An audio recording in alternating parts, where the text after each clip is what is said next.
Hey guys, Jai Hind. Welcome to the Hindu analysis of Vani academy, जिसका कि motto है aim for excellence. Today is 3 March. चलिए start करते हैं। आज एक इम्पॉर्टेंट डे भी है, उसके बारे में भी डिस्कस करेंगे। टॉपिक्स जो हम आज कवर करेंगे, एक इम्पॉर्टेंट डे देखेंगे, उसके बाद कोट ऑफ द डे देखेंगे।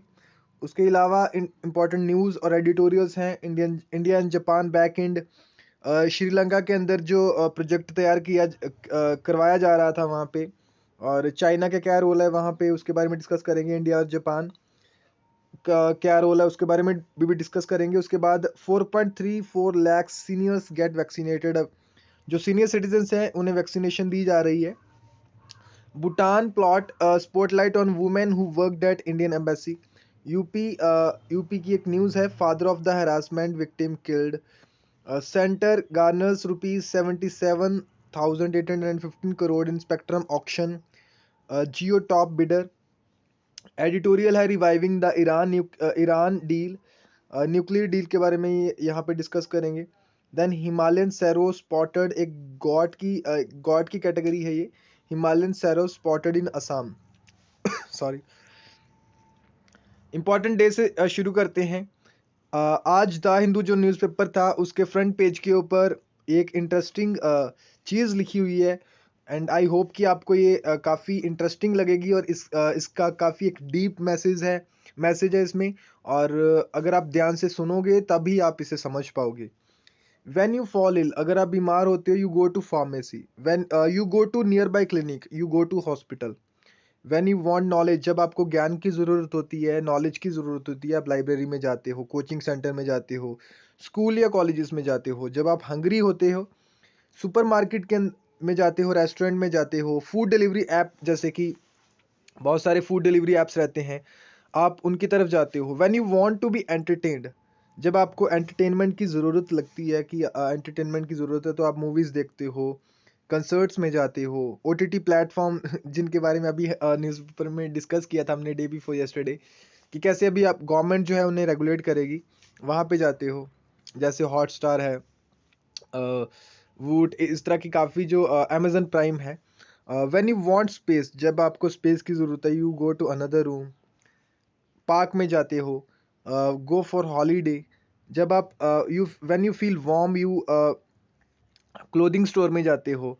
व्हेन यू फील कोल्ड, जब आपको ठंड लगती है, you go to different section in that clothing store.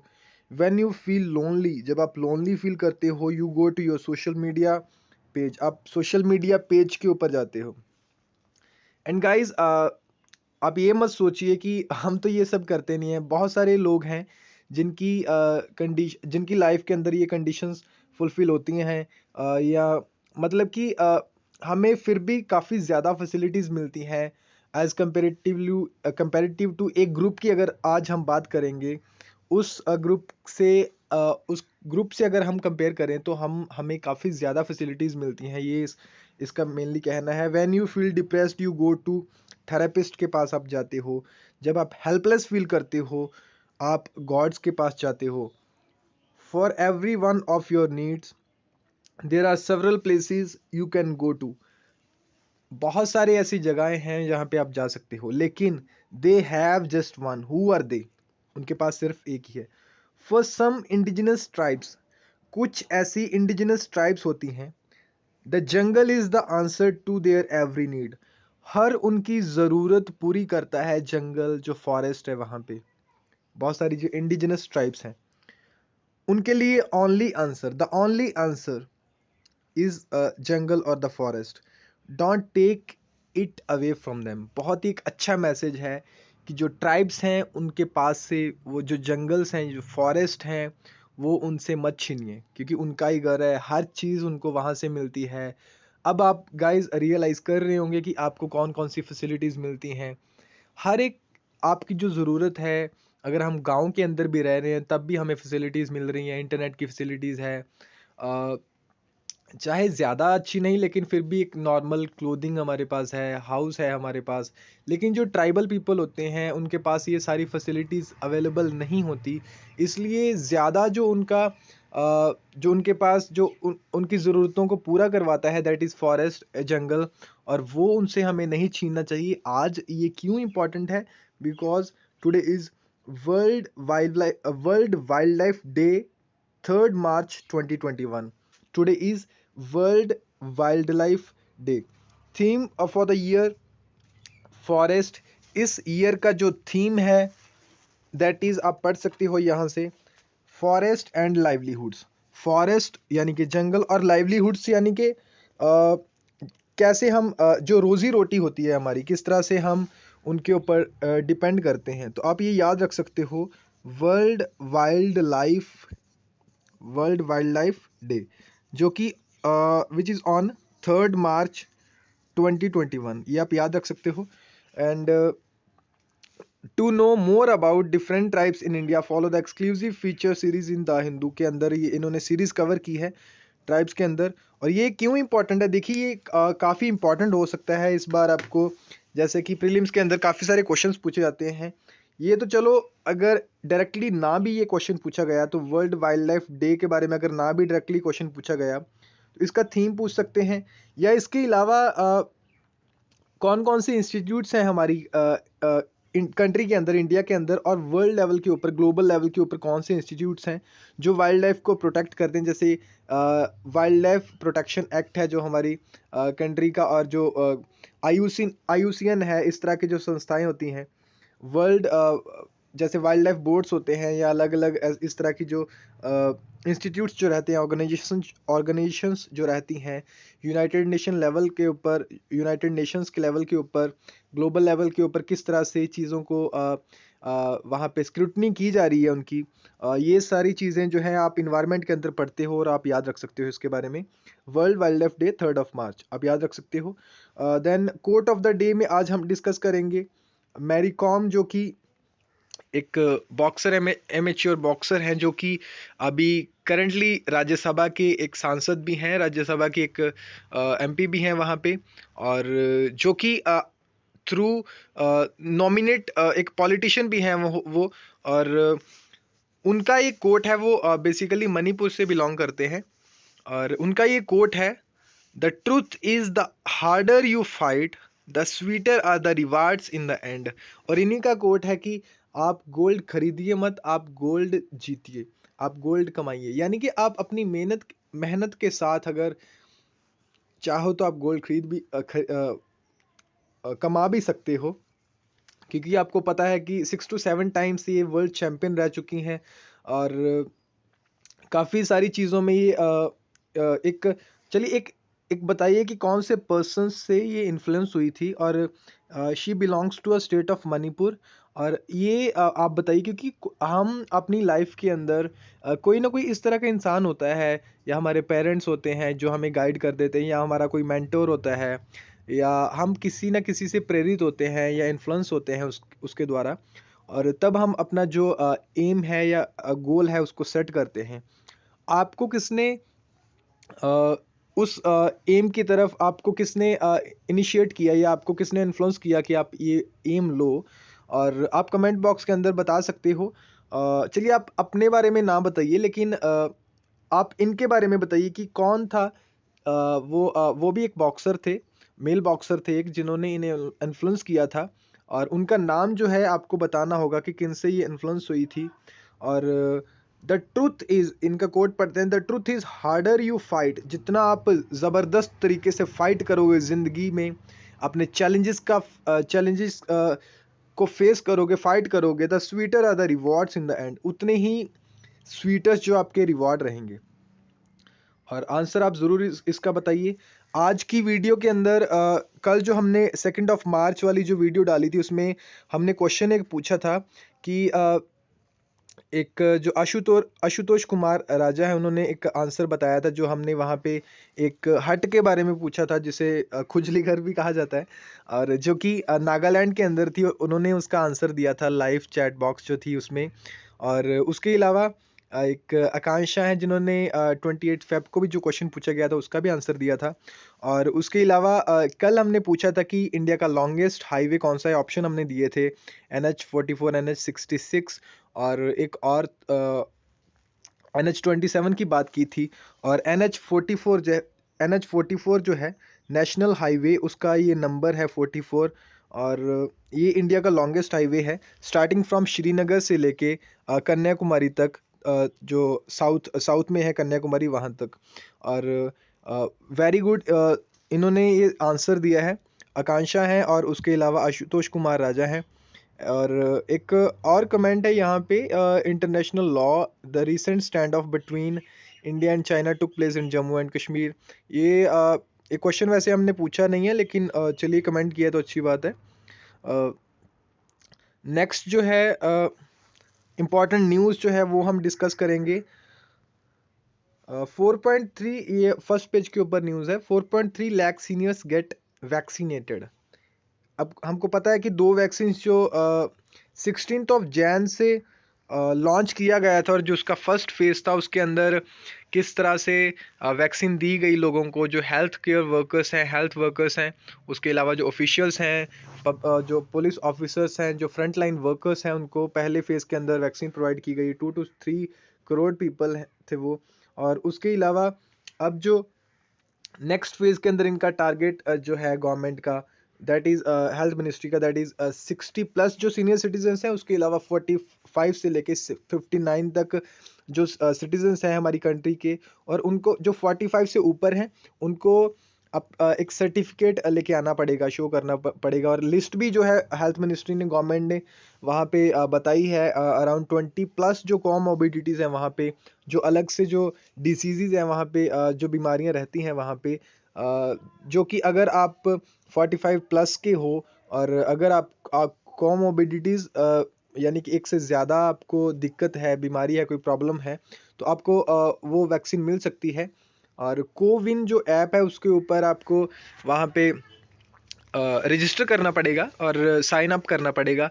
और काफ़ी ग्लिचेस भी हैं उसके अंदर, जैसे हमने पहले भी डिस्कस किया था कि जो कोविन ऐप जो है, और उसके अंदर भी काफ़ी टेक्निकल ग्लिचेस हैं और आते हैं। और उसके अलावा बहुत सारे लोग तो ऐसे हैं कि वो जैसे मार्जिनल जो सोसाइटी है हमारी, बहुत सारे लोग जो हैं वो तो they even do not know how to use the Android phone, and even अगर उन्हें जाना पड़ेगा तो हो सकता है कि यानी कि एक तरह का डिस्क्रिमिनेशन हो, या वहाँ तक वो ना पहुँच सके, वैक्सीनेशन उनको ना मिल सके।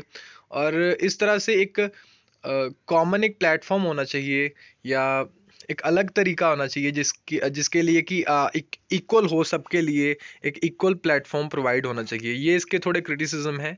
और अभी तक जो है 4.34 लाख जो सीनियर सिटीजन्स हैं उनको वैक्सीनेशन दी गई है। ये आप यहाँ से पढ़ सकते हो, ग्राफ आप देख सकते हो कि किस तरह से बढ़ रहा है। चलिए, बहुत अच्छी बात है। और अच्छी बात तो चलो है फिलहाल, लेकिन एक कंसर्न की भी बात है, ग्रेव कंसर्न की भी बात है कि यानी यहाँ पे जो केसेस हैं हमारी कंट्री के अंदर वो भी बढ़ रहे हैं।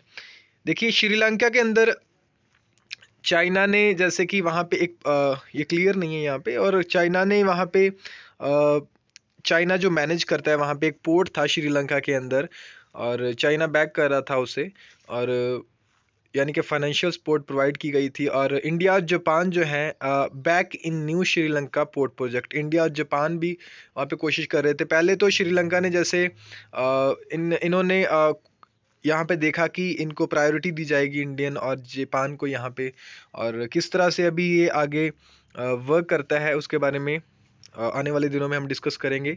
Bhutan plot spotlight on women who worked at Indian embassy. देखिए, भूटान की एक वीमेन है और इंडियन एम्बेसी के अंदर इन्होंने यहाँ पे एम्बेसडर थे। Trial of 3 accused to begin at Thimphu court. Bhutan की जो कैपिटल है थिम्पू, वहाँ पे अभी एक ट्रायल चलेगा, और यहाँ जिसमें एक ऑफिशियल्स को वहाँ पे अरेस्ट किया गया था, plotting to topple and take over top jobs in Supreme Court and Royal Bhutan. The Royal Bhutan Army RBA. The spotlight is on woman who was former protocol secretary at the Indian Embassy. Protocol एक farmer protocol secretary थे वहाँ पे Indian embassy के अंदर। और इनके बारे में भी आप जो इम्पोर्टेंट न्यूज़ जो है ये आप याद रख सकते हो कि भूटान की कंट्री जो है किस तरह से जो उनकी कॉन्स्टिट्यूशनल स्कीम्स जो है अपनी कॉन्स्टिट्यूशनल स्कीम्स के साथ आप कंपेयर करके देख सकते हो। और इनकी कंट्री का जो एरिया है वो आपको पता होना चाहिए, इनकी पॉपुलेशन जो है वो, इस तरह की जो माइनर चीज़ें हैं वो आपको पता होना चाहिए। फिलहाल जो इसके अंदर जो कंडीशन चल रही है उसके जैसे हमारी इंडियन एम्बेसी के साथ वो रिलेटेड है न्यूज़, इसलिए थोड़ी इंपॉर्टेंट है। वैसे ज़्यादा इनकी जो वहाँ पे इंटरनल मैटर्स हैं उनको लेके ज़्यादा जो है इतने प्रश्न या क्वेश्चंस नहीं पूछे जाते। लेकिन बेसिकली आप याद रख सकते हो कि किस तरह से इंडिया के और भूटान के किस तरह से रिलेशंस हैं, या हाइड्रो इलेक्ट्रिक जो पावर प्रोजेक्ट्स हैं, जैसे पिछले साल भी काफ़ी वहाँ पे लॉन्च हुए प्रोजेक्ट। और उसके अलावा किस तरह से इंडिया और भूटान के रिलेशंस हैं, इन पे आप थोड़ा रिवाइज कर सकते हो जो आपने अपने नोट्स तैयार किए हैं। देन एक विक्टिम थी यहाँ पे और एक फीमेल, और उन्हें एक मेल जो एक आदमी था उसके द्वारा उन्हें हरास किया गया वहाँ पे। और जेल के अंदर गए और बेल बेल मिलने के बाद उन्होंने उनके जो फादर थे उत्तर प्रदेश के अंदर, उनके एक जो फादर थे उनके लड़की के, उनको वहाँ पे मार दिया गया। और ये अभी जो केस है ये उनके ऊपर जो एफआईआर हुई है दोबारा से उन्हें पकड़ा गया है। और पेज नंबर 10 के ऊपर भी डिटेल में आप इसे पढ़ सकते हो।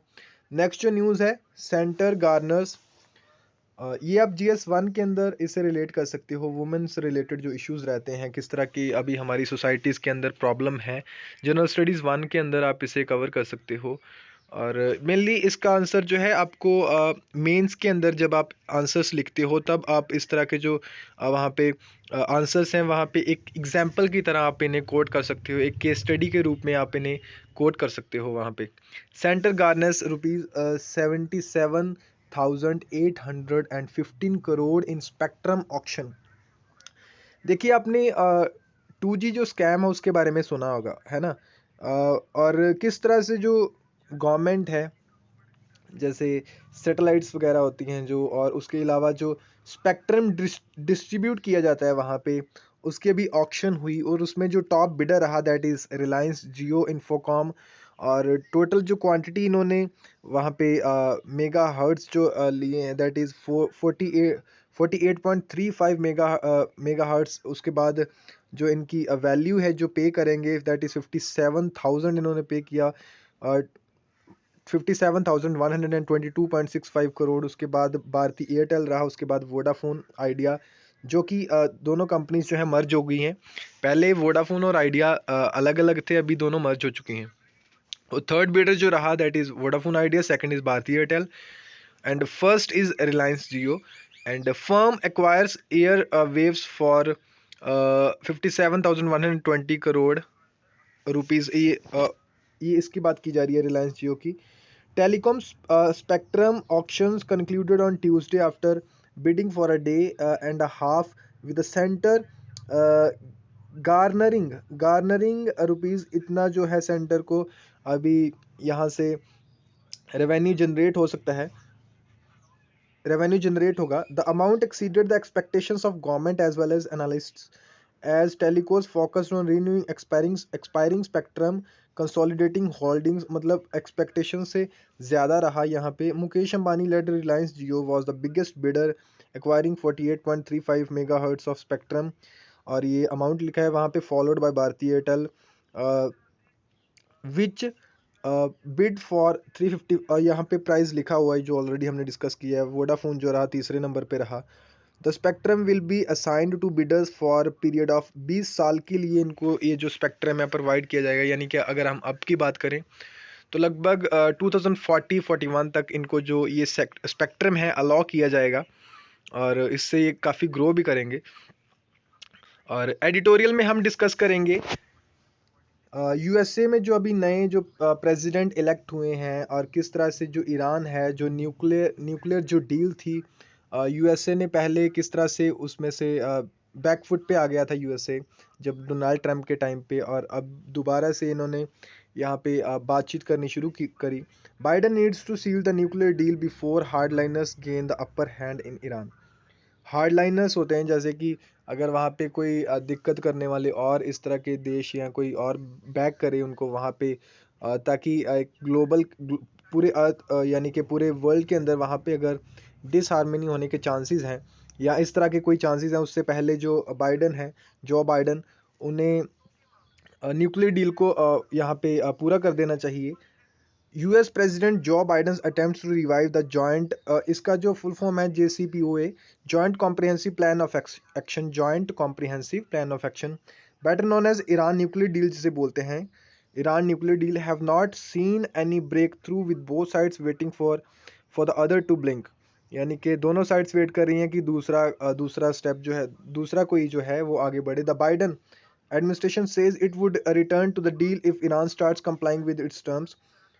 Tehran on other side, Tehran जो है ईरान की कैपिटल है, asked the US which unilaterally quit the deal under the Donald Trump administration in May, जो क्विट कर दिया गया था मई 2018 के अंदर, to return to the agreement first and lift sanctions of। इन्होंने कहा है कि ये तभी आगे बढ़ेंगे जब इनके ऊपर से जो सैंक्शंस हैं जो यूएसए की तरफ से लगाए गए हैं उन्हें हटाया जाए। European Union's effort to organise direct US Iran talks were also unsuccessful as Tehran reportedly rejected the offer. और जो इनके एफर्ट थे यूरोपियन यूनियन के, वो भी यहाँ पे सही होते नहीं दिखे या फुलफिल होते नहीं दिखे। Iran also accelerated its nuclear programme. The game this game of chicken continues as the clock is ticking. Iran will elect a president in June के अंदर, वहाँ पे प्रेसिडेंशियल इलेक्शंस होंगी। रिवाइविंग द सेम है जो Hasan Rohani who bet his presidency on the deal only to repudiated by Mr. Trump cannot stand in the third consecutive election. There is no guarantee that a moderate like Mr. Rouhani जो वहाँ पे president है would be elected this time। शायद इस बार वो ना elect हों। And it is not a secret that there is a considerable opposition among the hardliners, a powerful constituency, or towards any kind of engagement with the US. Mr. Biden's best bet is to get nuclear agreement back on the track before Mr. Rouhani leaves office। इससे पहले कि वो office leave करें या हार्डलाइनर्स वहाँ पे gain करें या कोई और प्रेसिडेंट आए जो कि इस हित में ना हो, ताकि और मुश्किलें वहाँ पे बढ़ें, इससे पहले उन्हें जो स्टेप है वहाँ पे ले लेना चाहिए। नेक्स्ट जो है, to be sure mister Biden has moved with the same sense of urgency after resuming the power. He appointed a special envoy for Iran, showed signs of rebalancing ties with Saudi Arabia and sent clear signals to Tehran about America's desire। उनका desire है to get back the deal, but these actions do not seem to be able to rebuild the trust and acrimonious Trump years। Some Iran's concerns are genuine। कुछ Iran के जो concerns हैं वो सच में genuine हैं। After September 9/11 का जो attack हुआ 2001 के ऊपर, जो टेररिस्ट अटैक हुआ, Iran had cooperated with US in the war against Taliban. Iran ने कोऑपरेट किया था, but once the Taliban were driven out of power, the Bush administration branded Iran as a part of axis of evil. और जो Bush जो हैं, जो president थे वहाँ के, उनके द्वारा इनको एक ब्रांड दे दिया गया axis of evil, along with Iraq and North Korea के साथ इसे जोड़ दिया गया। As President Barack Obama offer diplomacy offer की यहाँ पे, the Iranians grab the opportunity leading to signing of जो ईरान न्यूक्लियर डील है, जॉइंट कॉम्प्रिहेंसिव जो जो प्लान है यहाँ पे, जो हमने देखा इसकी जो फुल फॉर्म है यहाँ पे, joint comprehensive plan of action, ये आप यहाँ पे नोट कर सकते हो। Joint comprehensive plan of action याद रख सकते हो, इसे न्यूक्लियर डील ही बोलते हैं। यानी कि नेक्स्ट जो है, आप याद रख सकते हो कि प्रेसिडेंट और जो ओबामा है उन्होंने ऑफर किया था, और 2015 में ये साइन हुआ था डील, उसके बाद ही आगे नहीं बढ़ी और 2018 में ये क्विट हो गया। And Iran was fully compliant with the agreement when Mr. Trump pulled US out of it, so Iran would seek some consistency in US policy, but Iran is also a tough spot, hit by sanctions and devastating COVID-19 outbreak। its economy is bleeding। बहुत economy उसकी नीचे गई है, क्योंकि वहाँ पे एक तो कोविड-19 की वजह से, और दूसरा जो उसके ऊपर सैंक्शंस लगाए गए हैं अमेरिका की वजह से, अमेरिका के द्वारा। It had voluntarily crack down on the protest in 2019-20, the एम्बर्स of which are still burning। its regional operation took a hit after Qasim Soleimani जो है वहाँ पे जो जनरल थे आर्मी के, was assassinated by US in January 2020। its assets in Syria are under repeated air strikes by Israel। Israel जो है लगातार जो सीरिया के अंदर उनके सेट्स हैं उनके ऊपर एयर स्ट्राइक कर रहा है। Last week US had also bombed pro Iranian militants in Syria. Both sides are under pressure, both sides need the deal. The US wants to scuttle Iran's nuclear program and Iran wants relief from sanction। USA जो चाहता है कि Iran जो है, Iran nuclear programme and Iran wants relief from sanctions, they should stick to the diplomatic path for a breakthrough. अभी उन्हें एक mid path जो है वो फॉलो करना चाहिए। या पोस्टर देख सकते हो, एक साइड पे गैस सिलेंडर्स है और एक साइड पे पेट्रोल पंप है या पेट्रोल है, और किस तरह से जो प्राइसेस के बढ़ रहे हैं, और आम जो नागरिक है किस तरह से उनके ऊपर ये असर पड़ रहा है इसका। नेक्स्ट जो है personal loan growth at decadal low, ये आप पढ़ सकते हो, बहुत ही अच्छा डेटा पॉइंट द हिंदू के द्वारा दिया हुआ है। हिमालयन सैरो जो एक ये गोट है, ये असम के अंदर पाई गई है। जो यहाँ पे मानस टाइगर रिजर्व है, यहाँ पे इसको देखा गया है। और वैसे ही ये हिमालय बेल्ट के अंदर पाई जाती है और रेयरली इसे यहाँ पे देखा गया है। इसके अलावा यहाँ पे रॉयल मानस नेशनल पार्क इन भूटान जो है, और उसके यहाँ पे जो इसकी बाउंड्री शेयर होती है भूटान का, जो रॉयल मानस नेशनल पार्क है उस बेल्ट के अंदर इसके देखा गया है असम के अंदर। द ब्लैक नेक्ड क्रेन भी जो यहाँ पे उसे भी देखा गया है मानस के अंदर। और उसके अलावा officials in the Manas set the critically endangered white bellied, यहाँ पे critically endangered white bellied hero was also seen a few weeks ago. ये तीनों आप याद रख सकते हो। ब्लैक नेक्ड जो क्रेन है उसका दैट इज आईयूसीएन की कैटेगरी वल्नरेबल में वो आती है। उसके बाद ये जो हिमालयन सैरो है दैट इज आल्सो वल्नरेबल। और उसके बाद यहाँ पे एक क्रिटिकली इंडेंजर्ड भी है, एक वाइट बैलिड हीरो जो यहाँ पे पाया गया है। और इनके जो आप जो स्टेटस है इनका आईयूसीएन कैटेगरी का वो आप याद रख सकते हो। In February birders have sighted the colorful mandarin duck in the Maguri Motapung wetland, यहाँ पे वेटलैंड भी है जो आप याद रख सकते हो।